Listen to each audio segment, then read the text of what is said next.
Hi guys, നമുക്ക് paneer കൊണ്ടുള്ളൊരു recipe കണ്ടാലോ. അപ്പോൾ ഇതിലേക്ക് ആവശ്യം വേണ്ടത് ഒരു സവാള ചെറുതായി അരിഞ്ഞത്, പിന്നെ 2 പച്ചമുളക്, ഇഞ്ചി വെളുത്തുള്ളി ചതച്ചത്, കറിവേപ്പില, മല്ലിയില ഓപ്ഷണലാണ്, വേണമെങ്കിൽ ആഡ് ചെയ്യാം. പിന്നെ ടൊമാറ്റോ ചെറുതായി അരിഞ്ഞത്, പിന്നെ നമ്മുടെ മെയിൻ ഇൻഗ്രീഡിയൻറ്റ് പനീർ ഞാൻ ഇതുപോലെ ക്യൂബ് ഷേപ്പിലാണ് കട്ട് ചെയ്തിരിക്കുന്നത്.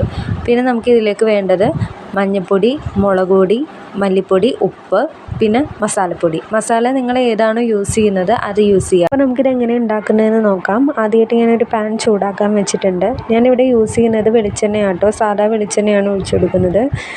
നിങ്ങൾക്കിപ്പോൾ ബട്ടർ യൂസ് ചെയ്യണമെങ്കിൽ ബട്ടർ യൂസ് ചെയ്യുക, അല്ലെങ്കിൽ ഓയിൽ യൂസ് ചെയ്യുക, അത് നിങ്ങൾക്ക് ഓപ്ഷണലാണ്. എന്നിട്ട് ഞാൻ അതിലേക്ക് പനീർ കഷ്ണങ്ങൾ ഓരോന്നായിട്ട് ഇട്ട് കൊടുക്കുകയാണ്. ഇനി നമ്മളിത് തിരിച്ചും മറിച്ചും 2 സൈഡും ബ്രൗൺ കളർ ആവുന്നവരെ നമ്മളിത് കുക്ക് ചെയ്തെടുക്കുക. വളരെ ചുരുങ്ങിയ സമയത്തിനുള്ളിൽ തന്നെ നമുക്ക് ചെയ്തെടുക്കാൻ പറ്റുന്ന ഒരു കറിയാണ്.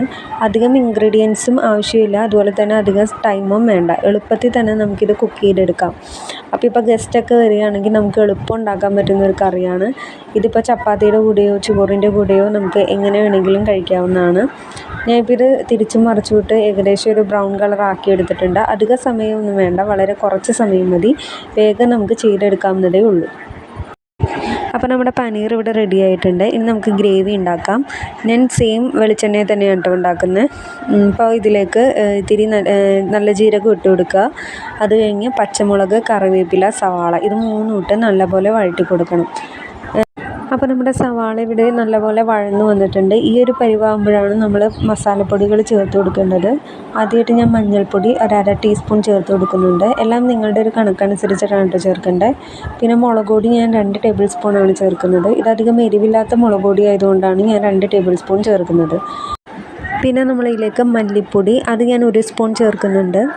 പിന്നെ ഒരല്പം ഉപ്പ് ഞാൻ ഓൾറെഡി സവാള വഴറ്റുന്ന സമയത്ത് ഒരു ഇത്തിരി ഇട്ടിരുന്നു. അപ്പോൾ അതുകൊണ്ട് വളരെ കുറച്ചാണ് ഇടുന്നത്. ആവശ്യമുണ്ടെങ്കിൽ പിന്നീട് ചേർക്കാവുന്നതാണ്.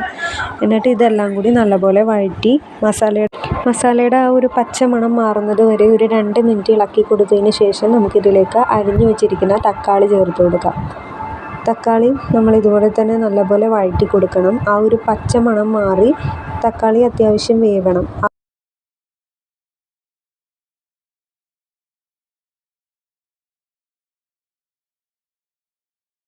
അപ്പോൾ തക്കാളി നല്ലോണം വഴന്നു വന്നിട്ടുണ്ട്. ഞാൻ ഇതിലേക്ക് അല്പം വെള്ളം ഒഴിക്കുന്നുണ്ട് കേട്ടോ. തക്കാളി നല്ലപോലെ വേവിക്കാൻ വേണ്ടിയിട്ട് ആവശ്യത്തിന് വെള്ളം ആഡ് ചെയ്ത് കൊടുത്തിട്ടുണ്ട്. അപ്പോൾ ഇതിനി വേവുന്ന വരെ നമുക്ക് വെയിറ്റ് ചെയ്യാം.